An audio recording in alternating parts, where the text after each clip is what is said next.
Hello my dear students, आज मैं लेके आया हूँ इलेक्ट्रिक करंट थ्रू कंडक्टर्स इस लेसन का लेक्चर नंबर 4। आज के लेक्चर में electrical energy and electric power in topic को हम कवर करने वाले हैं। अब इससे पहले के लेक्चर्स में हम थोड़े बेसिक टर्म्स को समझ चुके हैं, जैसे रेजिस्टेंस, ओम्स लॉ, इन सारे टॉपिक को हम कवर कर चुके हैं। तो हो सके तो एक बार आप उन लेक्चर्स को देख लीजिए, आपको ये टॉपिक और भी आसानी से समझ में आ जाएगी।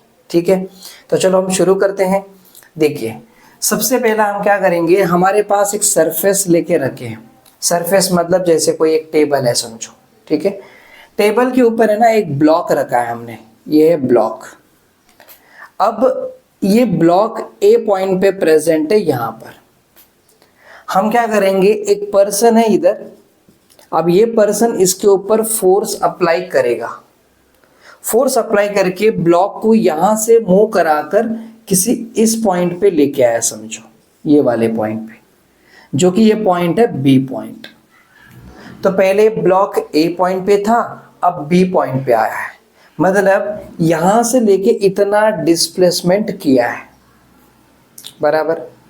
तो ब्लॉक को या ए पॉइंट से लेके बी पॉइंट तक धकेलने के लिए इस पर्सन ने फोर्स अप्लाई किया है, और जो फोर्स है वो F हो गया। अब जो भी ये फोर्स है, एग्जाम्पल के लिए मान के चलते कि 50 न्यूटन का फोर्स अप्लाई किया, और यहां से लेके यहां तक का जो डिस्प्लेसमेंट हुआ है वो 10 मीटर का डिस्प्लेसमेंट हो गया। तो ये जो force into displacement is the work done, ऐसे हमने पहले से पढ़ते आ रहे हैं। वर्क डन का फॉर्मूला क्या होता है, फोर्स इनटू डिस्प्लेसमेंट होता है। नाउ अब ये जो फोर्स है ये 50 है और डिस्प्लेसमेंट कितना 10 है, तो ये हो गया 500 जूल इतना वर्क डन हुआ, राइट। मतलब इस पर्सन ने इस ब्लॉक को ए पॉइंट से बी पॉइंट तक मूव कराने में कितना वर्क डन किया है, 500 जूल का वर्क डन किया है, राइट। अब जूल किसकी यूनिट होती है, नॉर्मली एनर्जी की यूनिट होती है कि नहीं। अब आप ये बताओ कि इसने वर्क डन करने के लिए एनर्जी सप्लाई किया होगा या इसको एनर्जी मिल गया होगा। जब भी कोई काम करोगे तो आपको एनर्जी खर्च करनी पड़ती है, आपको एनर्जी मिलती तो नहीं ना। तो इस पर्सन ने यहां से यहां तक ब्लॉक को मूव किया है, मतलब वर्क डन किया है, और वर्क डन करने के लिए इसने एनर्जी खर्च की है। कितनी एनर्जी खर्च की है, इतनी एनर्जी खर्च की है। ये एनर्जी कहां से आया, इस पर्सन के शरीर में पोटेंशियल एनर्जी के नाम से स्टोर था इतनी एनर्जी। इस एनर्जी को उसने वर्क डन के नाम से खर्च कर दिया 500 जूल। मतलब ये पोटेंशियल एनर्जी किस में कन्वर्ट हो गई, वर्क डन में कन्वर्ट हो गया। अब जो वर्क डन के नाम से एनर्जी खर्च किया है वो है 500 जूल। ये एनर्जी कहां गया, इस ब्लॉक को इधर से इधर तक मूव कराने में खर्च हो गया। जब वो यहां से यहां पर मूव हो रहा था तो कौन सी एनर्जी होती है, काइनेटिक एनर्जी। क्योंकि काइनेटिक एनर्जी का फॉर्मूला हम पढ़ते हैं half into mass into velocity square. मतलब ब्लॉक यहां से यहां पर आने में कुछ वेलोसिटी से आया होगा और ब्लॉक का मास कुछ तो रहा होगा। इन दोनों को हमने सॉल्व किया तो कुछ तो एनर्जी आएगी। वो एनर्जी कितनी होगी, इतनी होगी। मतलब ये वर्क डन किसके फॉर्म में कन्वर्ट हो गया, काइनेटिक एनर्जी के फॉर्म में। तो एक बात नोटिस करो, इस पर्सन के शरीर में पोटेंशियल एनर्जी के नाम से इतनी एनर्जी स्टोर थी। उस एनर्जी को इस पर्सन ने फोर्स अप्लाई कर डिस्प्लेसमेंट करवा कर वर्क डन किया, मतलब वर्क डन में कन्वर्ट हो गया। अब ये वर्क डन इस ब्लॉक को मूव कराने में काम आ रहा है, मतलब जाने में काम आ रहा है। तो ये ब्लॉक ने जो वर्क डन के नाम से एनर्जी लिया था उसे काइनेटिक एनर्जी के नाम से यूज कर लिया। मतलब एक बात तो पक्का समझा कि वर्क डन जो है वो क्या है, एनर्जी है। Work done is the energy. मैं जो कुछ भी अभी आपको समझा रहा हूं ना, ये सारा टॉपिक जब आपको आगे मैं इलेक्ट्रिकल एनर्जी समझाऊंगा तब आपका कॉन्सेप्ट एकदम क्रिस्टल क्लियर हो जाएगा, ये पक्का है। बस अभी आप कॉन्सेप्ट समझने की कोशिश करो। तो देखो, ये पर्सन ने वर्क डन किया, मतलब एनर्जी खर्च की। तो वर्क डन मतलब क्या हो गया, एनर्जी हो गया। This is a energy. कितनी एनर्जी है? 500 जूल। इसका मतलब इस ब्लॉक ने कितनी एनर्जी लेके आया है? 500 जूल एनर्जी लेके आया है, तभी तो वो यहां से यहां गया। अगर इसके पास एनर्जी ना आया होता तो ये ब्लॉक इधर से इधर आता ही नहीं था, क्योंकि इसके ऊपर एनर्जी आया है। ठीक है, इतनी बात तो पक्का हो गई। दूसरा, मान के चलो कि देखो यहां पर है ना एक स्फीयर है समझो, ठीक है, और एक स्फीयर यहां से आ रहा है, ऐसे आ रहा है ये। अब ये स्फीयर के पास कुछ वेलोसिटी है, लेट से मान के चलता हूं 10 मीटर पर सेकंड की वेलोसिटी से ही आ रहा है। और ये जो स्फीयर दिख रहा है ये अपने जगह पे ऐसे ही है। मान के चलो इसको वेलोसिटी को मैं v से रिप्रेजेंट करता हूँ। इनिशियल वेलोसिटी को u से दिखाते थे इसलिए मैंने u लिखा था, बट अब चलो v से दिखाते हैं। इसकी वेलोसिटी है 10 मीटर पर सेकंड और इसकी वेलोसिटी कुछ भी नहीं, मतलब एक जगह पे रेस्ट पोजीशन पे है ये अभी रेस्ट पोजीशन पे है, समझा? चलो इस ऐसा मान के चलते कि जो स्फीयर है ना, इस स्फीयर का मास कितना है, लेट से एग्जांपल लेके चलते कि 220 kg है समझो। कितने? 20 kg का है। अब हम क्या कर रहे हैं, ये जो स्फीयर है ना इसको हम क्या कर देंगे, रोल कर देंगे, मूव करा देंगे। तो ये एकदम स्पीड से यहां से आ रहा है। कितनी वेलोसिटी से आ रहा है? 10 मीटर पर सेकेंड की वेलोसिटी से ये आ रहा है।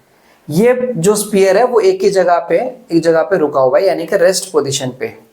अब जरा सोचो, ये इधर से आ रहा है मतलब कुछ एनर्जी से आ रहा है। कौन सी एनर्जी होगी? काइनेटिक एनर्जी होगी, क्योंकि काइनेटिक एनर्जी का फॉर्मूला हाफ इंटू mv² होता है।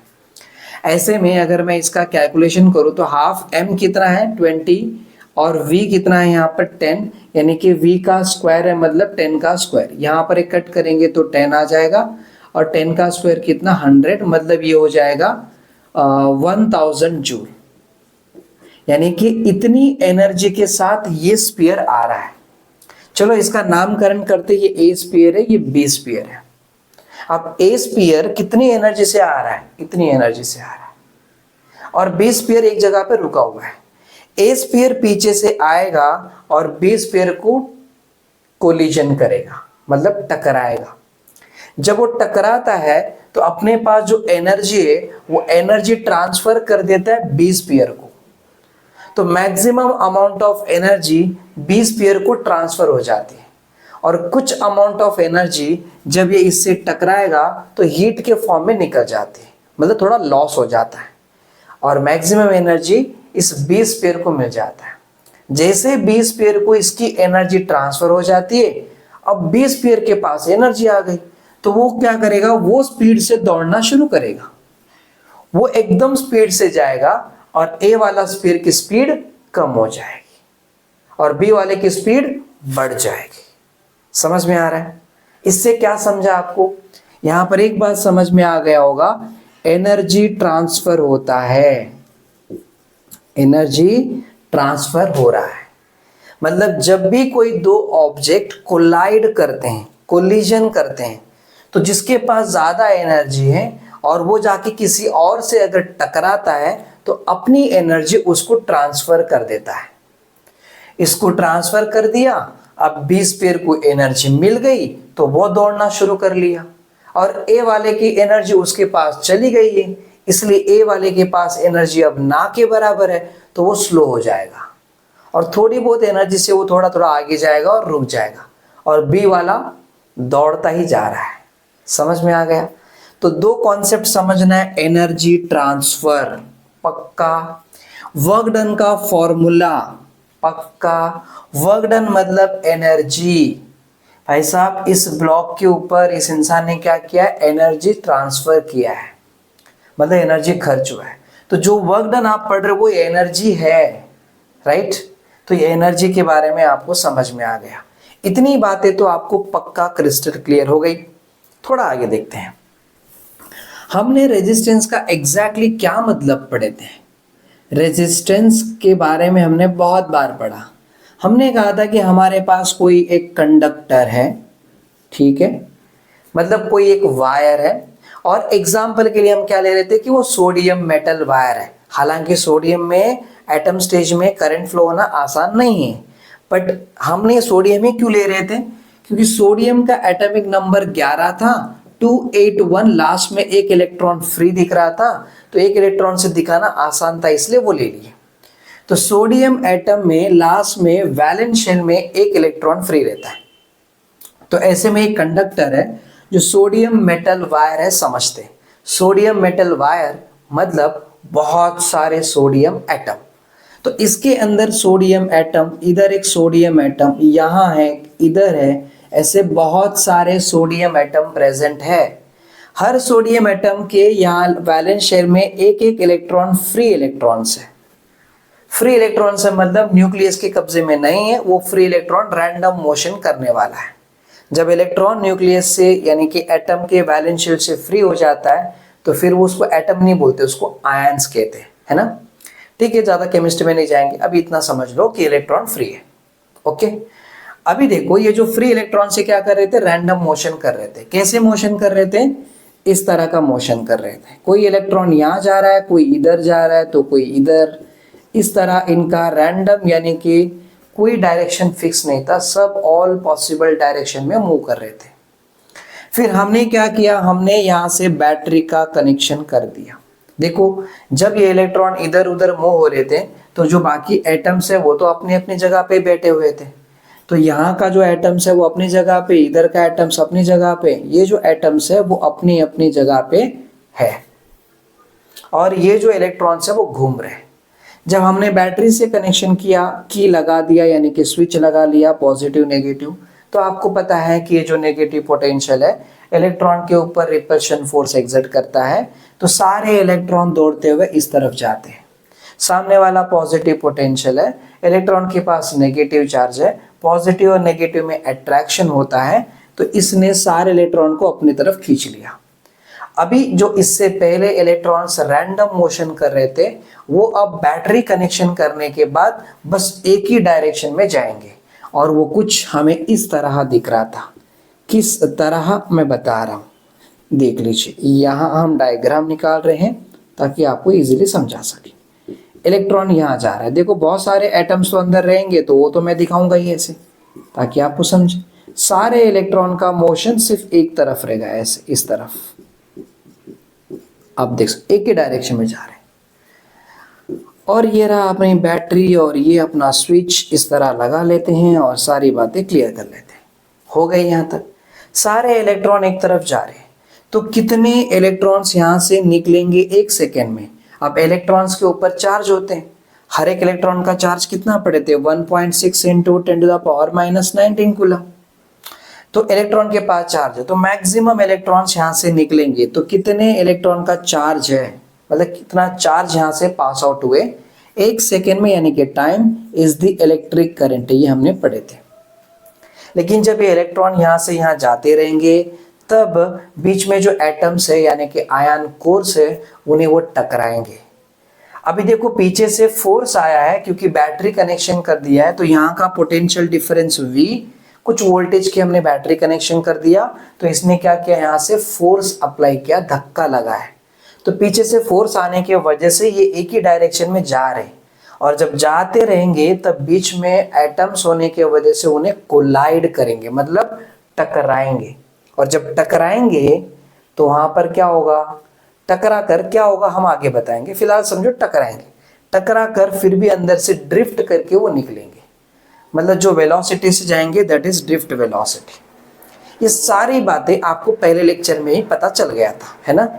बट अभी समझना ये कि जब ये जाते रहेंगे तो बीच में एटम्स अगर टकरा रहे, मतलब उस इलेक्ट्रॉन्स को रुकावटें आ रही है, यानी कि ऑपोजिशन हो रहा है। इलेक्ट्रॉन स्पीड से जाना चाहता है लेकिन बीच में क्या आ रहा है, एटम्स आके टकराएंगे। एटम टकराने से क्या होगा, स्पीड कम हो जाएगी। स्पीड कम होने से एक सेकेंड में जितने इलेक्ट्रॉन यहाँ से निकलना है उतना निकल नहीं पाते। कम इलेक्ट्रॉन निकल रहे मतलब कम करंट बनेगा। और ये जो टकराव हो रहा है, जो ऑपोजिशन हो रहा है, जो रुकावटें आ रही है, उसे कहते हैं रेजिस्टेंस, राइट। ये हर वायर में होता है और नेचुरल प्रोसेस है, ये हमें पता चल गया। क्लियर हो गई आपको। रेजिस्टेंस मतलब समझ में आ गया। इलेक्ट्रॉन जाते तो बीच में जो एटम्स होते हैं वो क्या करते हैं, कोलाइड करते हैं, टकराते हैं, जिसकी वजह से उनकी स्पीड कम हो जाती है रुकावटें आ रही है, जो रुकावटें आ रही हैं उसे कहते हैं रेजिस्टेंस, पक्का, राइट। अब अगर ये सारी बातें समझ में आ गया तो जो अब मेरा टॉपिक है electrical energy and electric power, वो समझाना बहुत आसान हो जाएगा, क्योंकि बाकी का सारा कॉन्सेप्ट आपके लिए बहुत इजी बन जाएंगे। तो यहाँ तक बातें क्लियर हैं, तो इसको निकाल लेते हैं और देखते हैं इलेक्ट्रिकल एनर्जी क्या है।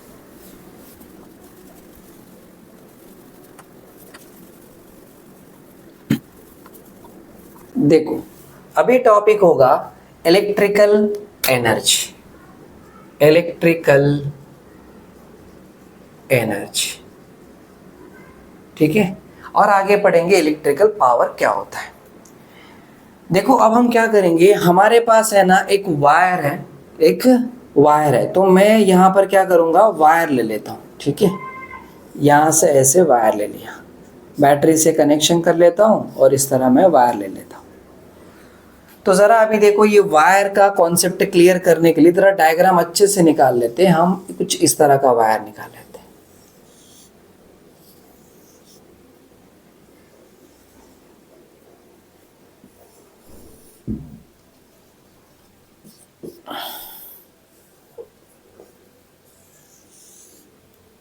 देखो ऐसे, ठीक है, ये वायर है।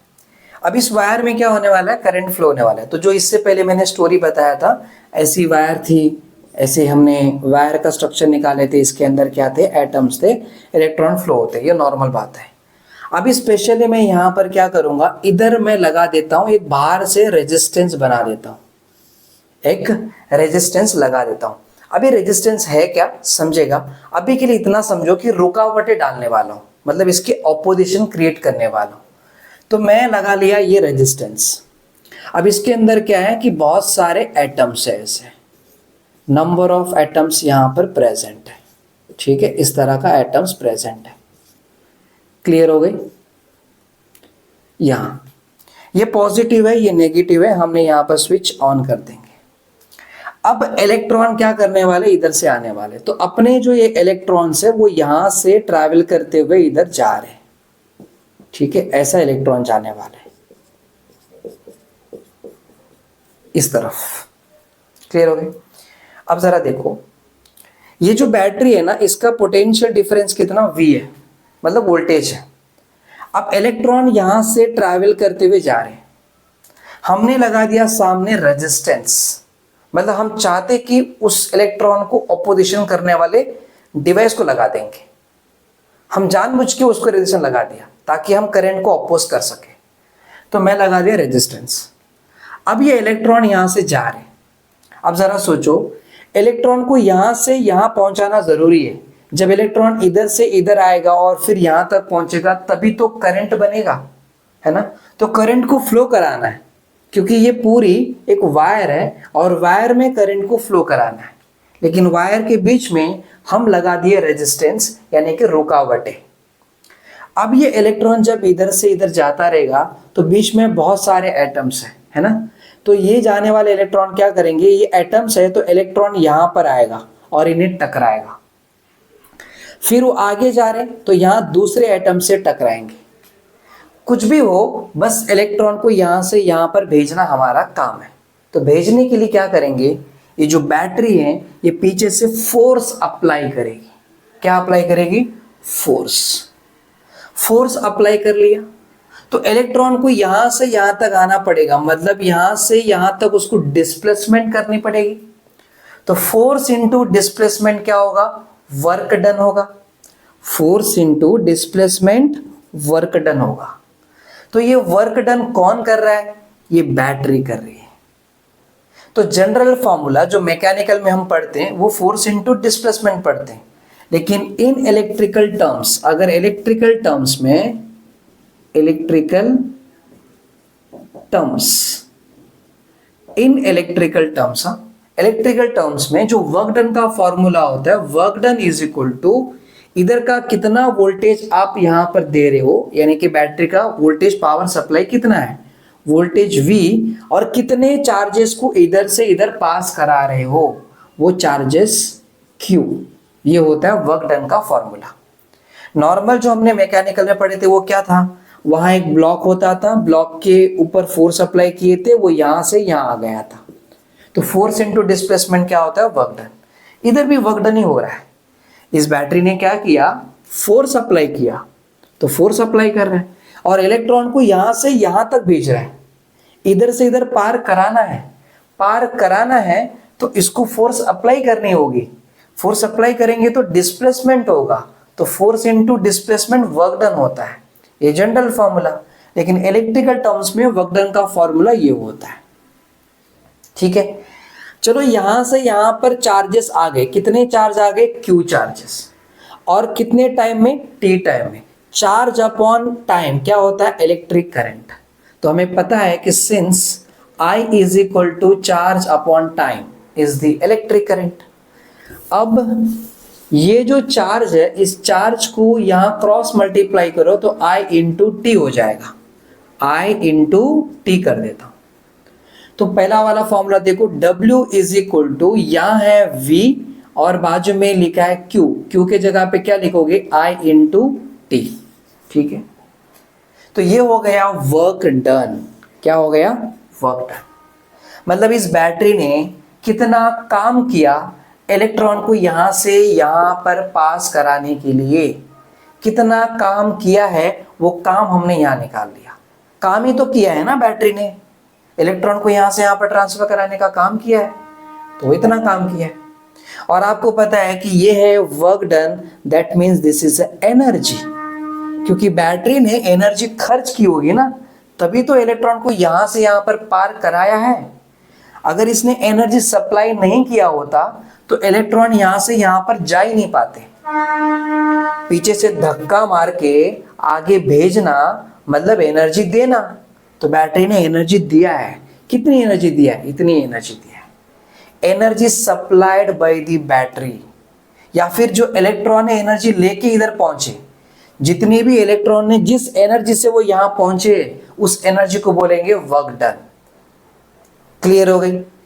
अब अपने यहां पर V कौन है? ये तो पोटेंशियल डिफरेंस है ना, पोटेंशियल डिफरेंस। इनका मतलब क्या है बता लेते हैं।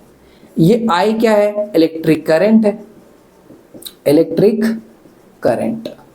और ये है अपना टाइम, मतलब कितने टाइम के लिए यहां से यहां पर इलेक्ट्रॉन गए थे, वो टाइम। यहां से यहां पर आने में कितना करंट बना, करंट आए। इधर से इधर तक इलेक्ट्रॉन को पहुंचाने के लिए कितनी वोल्टेज सप्लाई करनी पड़ी, वोल्टेज V, राइट। इनके नाम है पोटेंशियल डिफरेंस। क्लियर हो गई?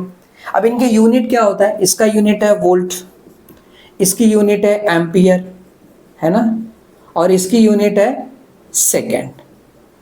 अब वर्क डन की यूनिट क्या है? जूल। क्या है? जूल है, राइट। इसको J से दिखाते, इसको V से दिखाते, इसको A से दिखाते, इसको S से दिखाते। इनके यूनिट्स को बता रहा हूं क्या मैं। इतनी बातें तो क्लियर है ना। चलो अब इनको हटा लेते हम। और एक बात तो समझ गया कि एनर्जी है ये, राइट।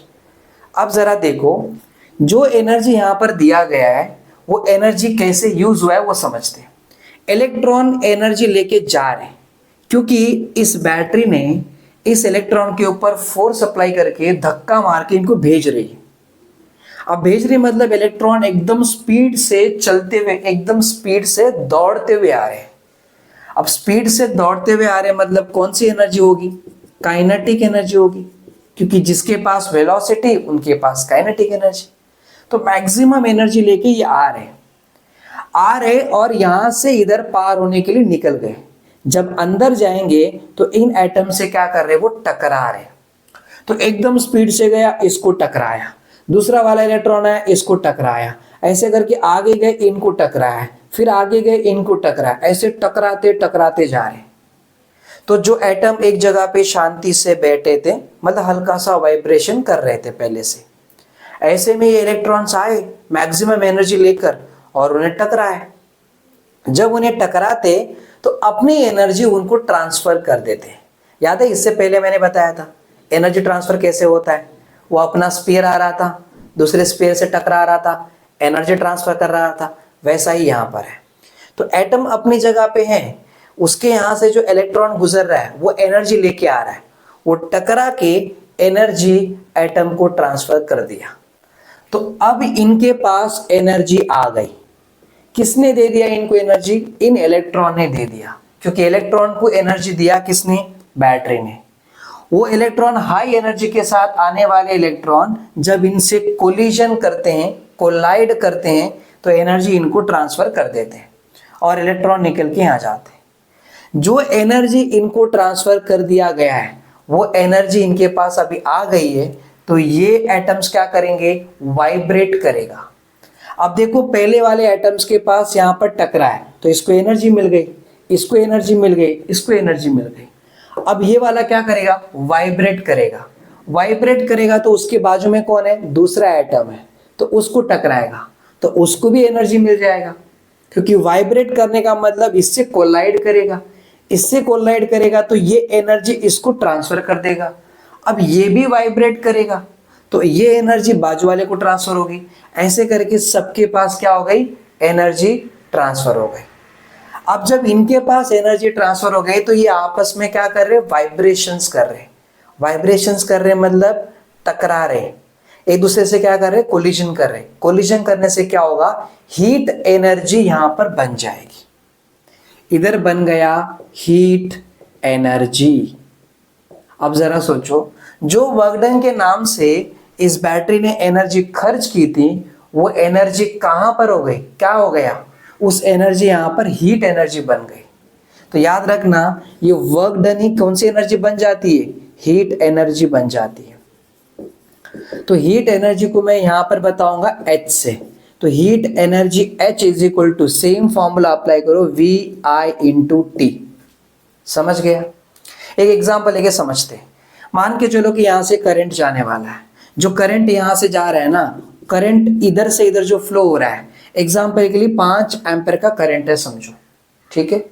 यहां से यहां पर जाने के लिए जो टाइम लग रहा है, करंट टाइम है 10 सेकेंड, ठीक है। इधर से इधर करंट को पास कराने के लिए जो वोल्टेज हमने सप्लाई किया है, एग्जांपल के लिए मैंने ऐसे लिया 240 वोल्टेज ले लिया समझो, बस एक नंबर ले रहा हूं ताकि समझा सकूं। आप जरा सोचो कितना वर्क डन होगा। वर्क डन का फॉर्मूला क्या है? VIT। V कितना है? 240 इंटू यहां पर I कितना है? I है 5 इंटू T कितना है? 10 है। 240 इंटू 10 क्या? तो 2400 इंटू कितना? 5। यहां देखो 5 4 जा होता है 20, तो 2 और 5 2 जा 10, 10 प्लस 6 12 और ये 2 0, मतलब इतनी जूल ऑफ एनर्जी यहां पर बनी। क्लियर है? बराबर है ना? यहां पर 240 इंटू 10 क्या? 2400 इंटू 5, तो 5 4 जा 22, 5 2 जा 10 और 12 और यहां पर 3 0 बराबर है। मतलब इतनी एनर्जी 12,000 जूल ऑफ एनर्जी यहां पर खर्च हुई। अब ये एनर्जी किस में कन्वर्ट हो गई? हीट में कन्वर्ट हो गई। मतलब हीट एनर्जी कितनी बन रही होगी? हीट एनर्जी बन रही होगी 12,000 जूल एनर्जी बन रही होगी। समझ में आ गया? कितने समय के लिए करंट यहां पर पास हो रहा था, वो टाइम ले लीजिए। कितना करंट बन के गया, करंट ले लीजिए। कितनी वोल्टेज सप्लाई करनी पड़ी, वोल्टेज ले लीजिए। उन तीनों को मल्टीप्लाई करोगे तो कितनी एनर्जी खर्च हुई है यहां से यहां पर इलेक्ट्रॉन को लाने के लिए, और वो एनर्जी किस में कन्वर्ट हो जाती है? हीट में कन्वर्ट हो जाती है। समझ में आ रही है मेरी बात? क्लियर है? पक्का? एग्जाम्पल के लिए देखो, हमको हमारे घर में इलेक्ट्रिक हीटर होता है ना। जैसे आप गर्म पानी रखते हो तो गर्म पानी वाला हीटर होता है ना, वो उसका स्ट्रक्चर कुछ इस तरह होता है ना, ऐसे यहाँ पर होता है और यहाँ पर एक बड़ा सा स्ट्रक्चर होता है और यहाँ से वायर होती है, राइट। ये हीटर होती है। जिसे क्या करते हैं, वो प्लग में हमने वायर कर लगा लेते हैं, प्लग लगा देते हैं और इसको पानी के वो बकेट के अंदर डुबा देते हैं, राइट, लटका देते हैं वहाँ पर। थोड़े समय के बाद देखोगे तो पानी गर्म हो जाता है। क्यों गर्म होता है पता है? क्योंकि हमने यहाँ पर लगा दिया हीटर, ये है हीटर। अब देखो वायर हमने कहाँ पर लगा दिया? स्विच बोर्ड में लगा दिया। वहाँ से करंट आ रहा है, करंट यहाँ से यहाँ पर पास होके जाएगा, तो वो हीटर के अंदर है ना बहुत सारे एटम्स होते हैं और वो एकदम पास पास में रहते हैं। तो इलेक्ट्रॉन जब आएंगे तो वो टकराएंगे, टकराते टकराते बाहर जाएंगे। अब जब टकराएंगे तो जो भी एनर्जी लेके आ रहे थे वो यहाँ पर छोड़ देंगे और ये लोग आपस में वाइब्रेशन करके हीट एनर्जी क्रिएट करेंगे। अब अंदर पूरा हीट है, पूरा हीट अंदर भर गया है। अब वो हीट क्या करेगा, बाहर का जो पानी है, पानी का टेम्परेचर कम है और अंदर इसके पास हीट ज्यादा है। आपको पता ना हीट का टेंडेंसी कैसे होती है, हायर टेम्परेचर से लोअर टेम्परेचर पे जाता है। तो इधर का बहुत ज्यादा हीट है तो ये क्या करेगा, पानी में हीट को रिलीज कर देगा और जो हमने पानी रखा था बकेट में वो पानी गर्म हो जाता है। याद रखना स्पेशली जो इलेक्ट्रिक हीटर है ना वो मैक्सिमम रेजिस्टेंस क्रिएट करने के लिए बना है, मतलब उसमें मैक्सिमम रेजिस्टेंस होता है इलेक्ट्रिक हीटर में, ठीक है। ये उसके एग्जाम्पल है। और जो हीट एनर्जी यहाँ पर बन रही है वो ये है, उसका फॉर्मूला ये रहेगा। अब बाद में क्या करेगा, ये हीट बाहर रिलीज हो जाता है, समझा क्या।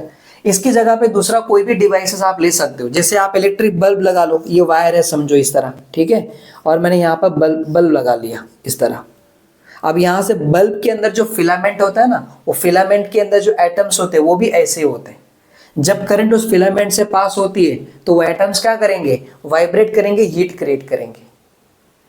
अब हो क्या रहा है, देखो जो भी एनर्जी यहाँ से आ रही है वर्क डन की एनर्जी, वर्क डन की एनर्जी जो आ रही है वो अलग अलग तरह से कन्वर्ट होता है। अब हीटर के अंदर वर्क डन की एनर्जी हीट के फॉर्म में कन्वर्ट हो गई। अगर वही हम बल्ब लगा देते ना तो जो यहाँ से इलेक्ट्रिकल एनर्जी आ रही है, इस एनर्जी को ही बोलते हैं इलेक्ट्रिकल एनर्जी। हाँ, क्या कहते हैं इसको, इलेक्ट्रिकल एनर्जी। मैं यहां लिख देता हूं, इसी को क्या कहते हैं, इलेक्ट्रिकल एनर्जी कहते हैं, इलेक्ट्रिकल एनर्जी। और इसका फॉर्मूला क्या है, यही V इंटू आई इंटू टी, इलेक्ट्रिकल एनर्जी कहते हैं। तो जो इलेक्ट्रिकल एनर्जी यहां बन रही है, हमारा टॉपिक का नाम यही है ना, इलेक्ट्रिकल एनर्जी। जो इलेक्ट्रिकल एनर्जी यहां बन रही है, ये एनर्जी हर अलग अलग फॉर्म में कन्वर्ट होता है। जैसे बल्ब है तो बल्ब में किस में कन्वर्ट होता है, लाइट में कन्वर्ट हो जाता है, किस में, लाइट, ठीक है। अगर हीटर रखा होता तो हीट में कन्वर्ट हो जाता है, समझा क्या। अगर हमने फैन रखा होता तो मैकेनिकल एनर्जी में कन्वर्ट हो जाती है, मैकेनिकल एनर्जी। कभी अगर हमने फैन लगा दिया, इधर अगर फैन लगा दिया तो जो भी एनर्जी है ना इलेक्ट्रिकल एनर्जी, वो किस में कन्वर्ट हो जाती है, फैन को घुमाने में, मतलब मैकेनिकल एनर्जी में, राइट। अभी जो अगर यहाँ पर मान के चलो कि हमने हीटर लगा दिया, तो अगर हीटर लगा देंगे तो उसमें ये एनर्जी हीट में कन्वर्ट हो जाती है। और अगर यहाँ पर बल्ब लगा दिया समझो, तो बल्ब में जो भी इलेक्ट्रिक एनर्जी यहाँ पर बनी है वो लाइट में कन्वर्ट हो जाती है और हीट में भी कन्वर्ट होती है। अगर आप बल्ब को टच करोगे ना तो एक तो लाइट लग रही है और साथ में बल्ब क्या दिख रहा है, बल्ब गर्म भी हो जाता है। बल्ब गर्म हो रहा है मतलब हीट में भी कन्वर्ट हो रही है और लाइट में भी कन्वर्ट हो रही है। सो ये एनर्जी कन्वर्ट हो जाती है। क्लियर हो गई। तो इतना याद रखो कि जो यहाँ वर्क डन हो रहा था, वर्क डन को ही बोलते इलेक्ट्रिकल एनर्जी, और वही एनर्जी अलग अलग फॉर्म में कन्वर्ट हो जाता है। जब आप बल्ब लगा दोगे तो लाइट में कन्वर्ट हो जाती है और हीट में। अगर आप हीटर लगा दोगे तो स्पेशली हीट में कन्वर्ट हो जाती है, और अगर फैन लगा दोगे तो मैकेनिकल एनर्जी। आप समझ रहे हो। इसके अलावा कोई भी डिवाइसेस लगा लो, आप कोई मोटर लगा लो, इलेक्ट्रिक मोटर, मोटर में उसको घुमाना पड़ता है। मोटर के अंदर का जो टरबाइन होते हैं, टरबाइन को घुमानी पड़ती है कि नहीं यहाँ पर, तो घुमाने के लिए कौन सी एनर्जी चाहिए, मैकेनिकल एनर्जी चाहिए। और मैकेनिकल एनर्जी कहाँ से आ रही है, इस इलेक्ट्रिकल एनर्जी से आ रही है। तो ये सारा एनर्जी किसी ना किसी फॉर्म में कन्वर्ट हो जाता है। क्लियर हो गई। And this is the electrical energy. पक्का। थोड़ा आगे बढ़ते हैं। अब आगे बढ़ के एक और टॉपिक पढ़ते, इलेक्ट्रिक पावर। क्या पढ़ेंगे, electric power. So now electric power का फॉर्मूला देखो। जनरली पावर का फॉर्मूला हम क्या पढ़ते हैं, वर्क डन अपॉन टाइम पढ़ते हैं। मैं जरा इसको पूरा निकाल लेता हूं यहां पर ताकि खराब ना दिखे। रुको मैं यहां लिख देता हूं। यहां है देखो, इलेक्ट्रिक पावर, इलेक्ट्रिक पावर। देखो पावर का फॉर्मूला हम बचपन से क्या पढ़ते हैं, power is equal to work done upon time, यही पढ़ते हैं, है ना। अब यहां पर वर्क डन क्या है, इलेक्ट्रिकल एनर्जी है ना। तो हम बोलेंगे इलेक्ट्रिक पावर चाहिए, इलेक्ट्रिक पावर, तो क्या लिखेंगे, electrical energy, electrical energy upon time, ठीक है। अब इलेक्ट्रिक पावर को P से दिखाएंगे और ये इलेक्ट्रिक एनर्जी है उसे आप वर्क डन लिखो अपॉन टाइम लिखो, वर्क डन लिखो या इलेक्ट्रिकल एनर्जी E से भी दिखा सकते हो आप, E से दिखा दो कोई दिक्कत नहीं, ठीक है।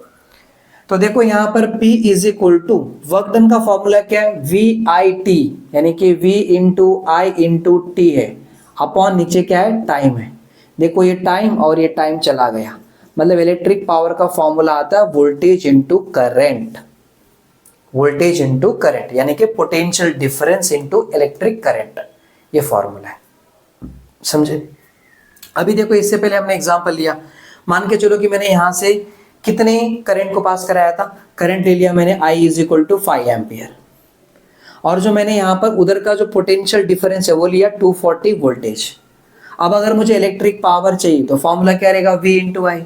तो हमने कितना वोल्टेज दिया है 240 और करंट है 5, तो 5 4 जा कितना 22, 5 2 जा 10, 10 प्लस ये कितना 12 और बाजू में क्या 0, तो इतना आ गया, मतलब इसका 1200 आ गया। अब जो इसकी यूनिट होती है वो यूनिट होती है वैट, क्या होती है वैट। तो इसका जो पावर का जो यूनिट है वो है वैट और उसको हम दिखाते हैं W से, समझ में आ गया। वैट को मैं ऐसे दिखाता हूं इस तरह का W से, क्योंकि आपको वर्क डन और वो वैट दोनों सेम नहीं लगना चाहिए। तो ये हो गया पावर का यूनिट। अब इसको अलग अलग फॉर्म में कन्वर्ट कर सकते हो आप, देखो कैसे कन्वर्ट करोगे बता देता हूं। जैसे यहां पर देखो आपको पता है कि V is equal to IR होता है, आपने ओम्स लॉ से पढ़े थे। जो भी वोल्टेज है यानी कि potential difference is equal to current into resistance, Ohm's law से हमने पढ़े थे। पावर इज इक्वल टू ये जो V दिख रहा है ना, V के जगह पे आप क्या लिखोगे IR और बाजू में क्या है IA। तो power is equal to I into I हो जाएगा I स्क्वायर और बाजू में R, देखो ये वाला फॉर्मूला बनेगा। मतलब जब आप प्रॉब्लम सॉल्व करोगे और तभी सिर्फ आपको करंट दिया है और इसका रेजिस्टेंस दिया है, कितना रेजिस्टेंस है और कितना यहाँ से करंट पास होने वाला है, अगर वो दोनों दिया है तो दोनों को आप मल्टीप्लाई करो, आपको पावर पता चल जाएगा। पावर का एग्जैक्टली क्या मतलब है, देखो पावर मतलब ये है कितनी एनर्जी यहाँ से ट्रांसफर हो गई है, मतलब यहाँ पर एनर्जी कितनी आ रही थी। इससे पहले हमने एग्जांपल लिया था कुछ 12,000 जूल का एनर्जी था, है कि नहीं, यहाँ पर उतनी एनर्जी थी। एक सेकंड में कितनी एनर्जी ट्रांसफर हो जा रही है दूसरी एनर्जी में। जैसे हीट एनर्जी किसमें, जैसे यहाँ पर इलेक्ट्रिक एनर्जी किसमें कन्वर्ट हो रही थी, हीट में। तो इलेक्ट्रिकल एनर्जी हीट में एक सेकंड में कितना कन्वर्ट हो जा रही है, मतलब कितने टाइम में कितनी एनर्जी कन्वर्ट हो रही है, ट्रांसफर हो रही है, उसे कहते हैं इलेक्ट्रिक पावर। समझ में आ गया। और यहां पर पावर का फॉर्मूला, इसको और भी वेरियस फॉर्म में लिख सकते हो आप। देखो दूसरा ऑप्शन है, एक काम करो, अगर मुझे I चाहिए समझो, तो I इज इक्वल टू क्या हो जाएगा, ये नीचे आ जाएगा, तो V अपॉन R हो जाएगा, है ना। तो आप इसमें पुट करो P is equal to V और देखो I दिख रहा है क्या, I का फॉर्मूला क्या बन गया, V अपॉन R। तो यहां पर देखो P is equal to V square upon R, power का एक और फॉर्मूला बन गया। पावर का अभी 3 फॉर्मूला दिख रहा है, एक तो पोटेंशियल डिफरेंस इनटू करंट, एक तो करंट का स्क्वायर इनटू रेजिस्टेंस और एक potential difference square upon resistance. ऐसे डिफरेंट डिफरेंट फॉर्म है।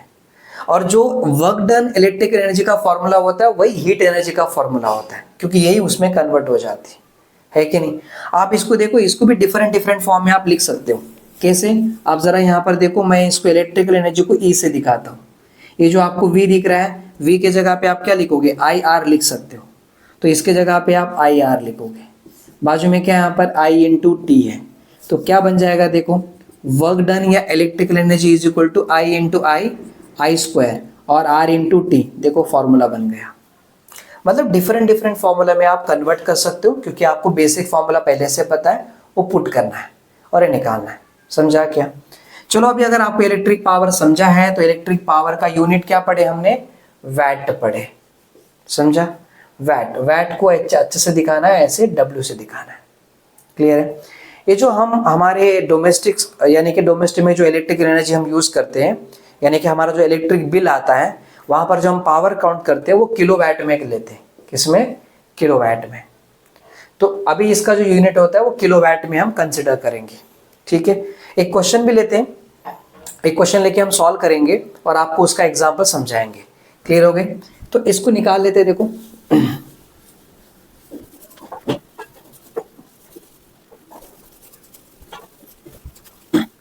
देखो अब हम एक क्वेश्चन लेते हैं। क्वेश्चन में ये लेंगे कि an electric heater takes 6 ampere current from 230 voltage supply line. Calculate the power of heater and energy consumed by it in 5 hours. देखो ये जो इलेक्ट्रिक हीटर है ना, ये क्या कर रहा है, ये हीटर एनर्जी कंज्यूम कर रहा है, मतलब एनर्जी ले रहा है। अब इलेक्ट्रिकल एनर्जी बन गया था ना, वो एनर्जी किस में ले लिया उसने, हीट एनर्जी के फॉर्म में पूरा अपने पास ले लिया। तो इलेक्ट्रिकल एनर्जी हीट एनर्जी में कन्वर्ट हो गया और वो हीट को उसने बाहर रेडिएशन कर दिया, बाहर निकाल दिया, मतलब पानी में निकाल दिया, जैसा भी हीट है बाहर निकाल दिया बस। तो इसने एनर्जी क्या किया, कंज्यूम किया है। तो अब एग्जांपल में क्या बता रहा है, देखो यहाँ पर जो गिवन है वो सारी बातें यहाँ पर नोट डाउन करते हैं। उन्होंने करंट को पास करा है, यहाँ से करंट को पास करा है। कितना करंट पास करा है, 6 एम्पियर का करंट को पास करा है। और इधर जो बैटरी का पोटेंशियल डिफरेंस है वो कितना है, V is equal to 230 voltage है। और ये करंट कब तक पास होता गया, ये जो करंट है वो पास होता गया कितने, 5 घंटे तक, यानी कि जो टाइम है, time is equal to 5 hours. तो 5 आवर्स को मैं ऐसे 5h से बता देता हूं, 5 घंटे तक करंट पास हुआ। तो अब इधर कितनी इलेक्ट्रिकल एनर्जी बनी होगी और कितना पावर सप्लाई यहाँ, मतलब कितना पावर बना होगा इधर, वो निकालना है ना। तो देखो पहले आपको 2 फाइंड में जो सवाल पूछा गया वो ये है कि इलेक्ट्रिक पावर निकालने के लिए बोला है, और दूसरा आपको बोला गया है कि इलेक्ट्रिकल एनर्जी बोला गया है, इलेक्ट्रिकल एनर्जी। एक बात मैं आपको बताना चाहता हूं, देखो हमने पावर का फॉर्मूला क्या पढ़े थे, वर्क डन अपॉन टाइम पढ़े थे। तो अगर हमें वर्क डन चाहिए तो हम पावर इनटू टाइम मल्टीप्लाई कर सकते। वर्क डन क्या है, इलेक्ट्रिकल एनर्जी है ना, इलेक्ट्रिकल एनर्जी। तो याद रखना कि electrical energy is equal to power into time, ये वाला फॉर्मूला ही बन जाएगा। हमने इलेक्ट्रिकल एनर्जी का फॉर्मूला क्या पढ़े थे, V इंटू आई इंटू टी पढ़े, है ना। या फिर हमने ये पढ़े कि यहाँ पर I स्क्वायर RT पढ़े, और ये वाला भी रहेगा। मतलब ये सारे डिफरेंट फॉर्मूले रहते हैं। अब आपको क्वेश्चन में क्या दिया है और क्या गिवन है उसके अकॉर्डिंग आप फॉर्मूला को यूज करोगे, है ना। क्योंकि मैं पहले पावर निकाल लूंगा तो ये निकालना मेरे लिए आसान हो जाएगा। देखो कैसे निकालेंगे यहाँ पर, अब अगर हम फॉर्मूला लिखते हैं तो फॉर्मूला कैसे निकालेंगे, power is equal to voltage into current, क्योंकि वोल्टेज है और करंट है तो निकाल लूंगा। और दूसरा ये है कि इलेक्ट्रिकल एनर्जी निकालना है, तो इलेक्ट्रिकल एनर्जी मतलब क्या, W, और वो क्या है, power into time. Power into क्या करेंगे हम, टाइम करेंगे। तो इस तरह निकालेंगे। क्लियर हो गया। सो देखो अभी हम देखते हैं कि करके यहाँ कैलकुलेशन। अब आप इसको है ना इलेक्ट्रिक एनर्जी लिख सकते हो, क्या मैं यहाँ पर डायरेक्ट लिख रहा हूँ कैलकुलेशन में। देखो फ्रॉम फार्मूला 1 उसका फॉर्मूला क्या, power is equal to V into I है ना। तो electric power P is equal to V कितना है अपने पास, V है 230 इंटू I कितना 6 है। तो P इज इक्वल टू यहाँ पर 6 इंटू 0 0, 6 3 ज़ा 18, यहाँ 1, 6 2 ज़ा 12, 12 प्लस 1 13, है ना, इतना आ रहा है। तो ये 1380 आ रहा है। और ये क्या है, ये वैट में आएगा। लेकिन मैंने क्या कहा, हम जो यूनिट लेते हैं, यूनिट वो किलोवाट में होना चाहिए। तो किलोवाट में चाहिए तो क्या करेंगे, 1380 है ना, उसको 1000 से डिवाइड करो तो किलोवाट में कन्वर्ट हो जाएगा। तो पावर इज इक्वल टू 1000, मतलब 1 2 3 बार शिफ्ट करेंगे तो ये जाएगा 1.38 किलोवाट आ गया, है ना, इतना आ गया। दिस इज 1.380 किलोवाट, इतना पावर आ गया, राइट। अब देखो यहाँ पर हम क्या करेंगे, हम इलेक्ट्रिकल एनर्जी निकालना चाहते हैं। तो अभी लिखेंगे फ्रॉम फार्मूला 2। तो देखो यहाँ क्या हो जाएगा, इलेक्ट्रिकल एनर्जी इलेक्ट्रिकल एनर्जी। चलो इसको मैं ए से बता देता हूं, आप इसको ई से भी लिख सकते हो, क्योंकि अभी स्पेशली इलेक्ट्रिकल एनर्जी बोला इसलिए मैंने ई लिखा, नहीं तो वर्क डन भी लिखो चलेगा। इसका क्या हो जाएगा यहाँ पर formula, power into time. Power कितना आ रहा है, पावर आ रहा है 1380 किलो वैट है क्या ये, इनटू टाइम कितना है 5 आवर्स। तो इसे अगर मल्टीप्लाई करेंगे तो 5 इंटू 0 5, उसके बाद 5 8 जा 40, तो यहाँ पर 4, 5 3 जा 15 प्लस 4 19, तो यहाँ पर 1, और उसके बाद 5 1 जा 5, 5 प्लस 1 कितना 6, तो यहाँ पर 1 2 3, तो यहाँ पर पॉइंट किलो वैट आर इतना हो गया। सो यहाँ पर देखो इलेक्ट्रिक एनर्जी का आंसर कितना आ रहा है 6.940 किलो वैट आर आ रहा है, या 94 किलो वैट आर लिख दो। समझ में आ गया, कोई दिक्कत, यहाँ तक बातें क्लियर है, बराबर है ना। यहाँ पर देखो 5 8 जा 40, तो 4, 5 3 जा 15, नहीं इतना नहीं आ रहा है, एक मिनट। हाँ, यहाँ पर 5 0 0, 5 8 जा 40, तो यहाँ पर 4, 5 3 जा 15, 15 प्लस 4 19, तो यहाँ पर 1, 5 1 जा 5, 6.9 आएगा, 6 किलो वैट आर, तो ये आ जाएगा 6.9 किलो वैट आर, ये उसकी यूनिट है। और जो हमारे डोमेस्टिक लेवल में जो हम करंट यूज करते हैं ना, हम यूनिट देखते हैं कितना यूनिट है करके, तो एक बात याद रखो 1 किलो वैट आर जो होता है ना, ये 1 यूनिट ऑफ पावर होता है, 1 यूनिट ऑफ पावर होता है। तो इसका मतलब अब जब हम वो रीडिंग में देखते हैं, मीटर इलेक्ट्रिक बिल जब आती है, यानी कि जो मीटर में हम देखते हैं ना, तो वहां पर कितना यूनिट है हम यूनिट चेक करते हैं। तो वो यूनिट कैसे होता है पता है क्या, 1 घंटे में कितना पावर कंज्यूम हुआ है, 1 घंटे में कितना पावर कंज्यूम हुआ है, वो 1 यूनिट पावर कहलाता है। तो अभी देखो इधर कितना आ रहा है 6.9 किलो वैट, और जो पावर का यूनिट हम यहां पर कंसिडर करते हैं वो किलो वैट में होता है। तो 1 घंटे में कितना किलो वैट पावर कंज्यूम किया गया है, तो यहां पर है 6.9, तो हम क्या बोलेंगे पता है कि यहां पर ये 6.9 kilo VAT unit of power, unit of energy, electrical energy लिखता हूं, electrical energy consumed, electrical energy consumed, ये हो गया।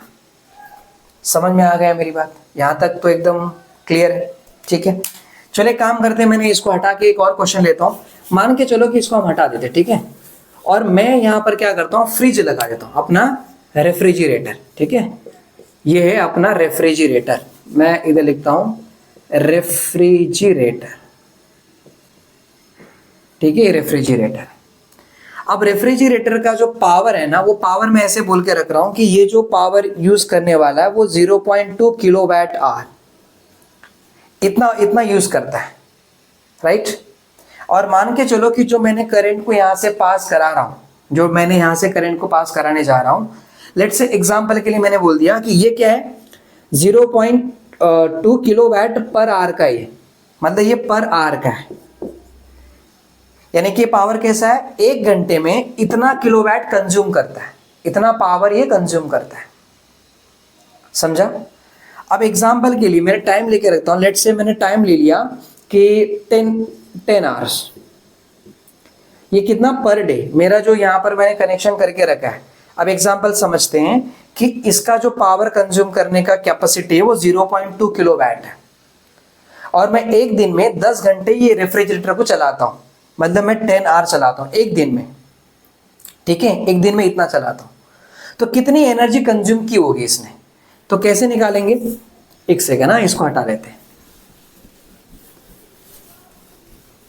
देखो एग्जांपल में क्या बताया हमने, यहां पर लगा दिया है रेफ्रिजरेटर, और ये कितना पावर कंज्यूम कर, कितना पावर लेता है, इसका पावर कितना है, इतना है, और मैं एक दिन में 10 घंटे चलाता हूं, है ना, तो 10 घंटे हो गए। तो अभी इसका कितनी एनर्जी कंज्यूम किया है, इलेक्ट्रिकल एनर्जी निकालता हूं, इलेक्ट्रिकल एनर्जी मतलब क्या, W, इसी को क्या बोलते हैं E, और इसका फॉर्मूला क्या था, पावर इनटू टाइम। तो देखो E इज इक्वल टू, अब इस रेफ्रिजरेटर का जो पावर है वो 0.2 किलोवाट का है, तो मैंने लिखा 0.2 किलोवाट इंटू कितना घंटा चलाता हूं एक दिन में, मैं 10 घंटा चलाता हूं, तो यहां पर 10 आवर। अब इसका मतलब क्या पता है क्या, एक घंटे में इतना पावर कंज्यूम करता है, ये एक घंटे का है, और दिन में मैं कितने घंटा चला रहा हूं इसको, 10 घंटे चला रहा हूं, तो 10 घंटे में कितना पावर लिया होगा वो चेक करता हूं। तो इससे मल्टीप्लाई किया तो 2 किलोवाट आवर, यानी कि वो एक दिन में 10 घंटा इसको मैं चलाता हूं, और उस 10 घंटे में ये कितनी एनर्जी कंज्यूम करती है, इतनी एनर्जी, मतलब करंट से कितनी एनर्जी लेती है, इतनी एनर्जी लेती है। अब मैं महीने का निकालता हूं, क्योंकि ये एक दिन का हो गया ना, ये फॉर 1 डे का है, फॉर 1 डे का है, पर मैं फॉर 30 डेज के लिए निकालना चाहता हूं, तो फॉर 30 डेज का, 30 डेज का निकालूंगा तो देखो एक दिन का इतनी एनर्जी कंज्यूम करती है, तो 30 डेज में कितना करेगा, तो 2 किलोवाट आवर इंटू 30, तो क्या हो जाएगा, E इज इक्वल टू ये हो जाएगा 60 किलोवाट आवर, इतना लेती। मतलब एक महीने में मेरा ये फ्रिज यानी कि रेफ्रिजरेटर कितनी एनर्जी कंज्यूम करती है, इतनी एनर्जी कंज्यूम करती है। अब मान के चलो कि जो महाराष्ट्र MIDC वाले हैं, सॉरी महाराष्ट्र ये जो इलेक्ट्रिसिटी डिस्ट्रीब्यूट करने वाले जो है, यानी कि मेरा जो लाइट बिल आता है उसमें मेरे को टैरिफ लगाया गया, कितना टैरिफ लगाया गया, जो टैरिफ रेट है, टैरिफ रेट कितना है, 7 रुपीज है, कितना, 7 रुपीज, मतलब पर यूनिट के लिए वो 7 रुपये चार्ज करते हैं। समझा क्या मैंने क्या कहा, मतलब यहाँ पर जो MSEB वाले हैं, यानी कि महाराष्ट्र स्टेट वाले जो इलेक्ट्रिसिटी बिल जो जनरेट करते हैं, वो पर यूनिट का चार्ज कितने कर रहे हैं, 7 रुपीज कर रहे हैं। तो MSEB वाले 7 रुपीज पर यूनिट का चार्ज करेंगे, तो रेफ्रिजरेटर से कितना बिल आएगा देखते हैं। देखो एक यूनिट का इतना आ रहा है, 7 रुपीज पर यूनिट, है ना। मैंने आपको पहले बोला है कि 1 किलोवाट मतलब कितना होता है, 1 यूनिट होता है। तो ऐसे में इधर देखो ये 60 हो गया, वैल्यू निकालते कितना, 60 है, और किलोवाट आवर, पर किलोवाट आवर का कितना है, 7 रुपीज, तो यहां पर लिखा 7, तो अब कितना आएगा ये 420, यानी कि 420 रुपीज मुझे देनी पड़ेगी। मेरे जो बिल आएगा उस बिल में रेफ्रिजरेटर की वजह से कितना बिल आएगा, इतना बिल आएगा, 420 रुपये मुझे बिल भरनी पड़ेगी। मतलब जो लाइट बिल आएगा, लाइट बिल में सिर्फ रेफ्रिजरेटर का इतना बिल होगा। वैसे आप फैन का निकाल सकते हो, वैसे आप लाइट बल्ब का निकाल सकते हो, किसी का भी निकाल सकते हो। अगर आप मोटर यूज करते हो 1 घंटे के लिए, 10 घंटे के लिए, जो भी रहेगा उसके हिसाब से आप निकाल सकते हो। हर एक डिवाइस का पावर पर आवर का फिक्स्ड होता है, उसके अंदर के मटेरियल के बेसिस पे। अब इस फ्रिज का जो पावर कंज्यूम करने का है वो 0.2 किलोवाट था, तो उसके अकॉर्डिंग ये आंसर आ रहा है। समझ में आ गया। तो MSEB वालों को जो मुझे बिल भरनी पड़ेगी रेफ्रिजरेटर का वो ये होगा। क्लियर है। तो चलो आज के लेक्चर में बस इतना ही। अभी मैंने आपको इलेक्ट्रिक पावर ही पढ़ा दिया, हेडिंग लिखानी है यहाँ पर हमने इलेक्ट्रिक पावर देख लिए, इलेक्ट्रिकल एनर्जी देख लिए, और इन सबको समझने के लिए सबसे पहला बेसिक को भी हमने समझा है। तो आज के लेक्चर में बस इतना ही, अगले लेक्चर में मिलेंगे, तब तक के लिए जय Hind, thank you so much.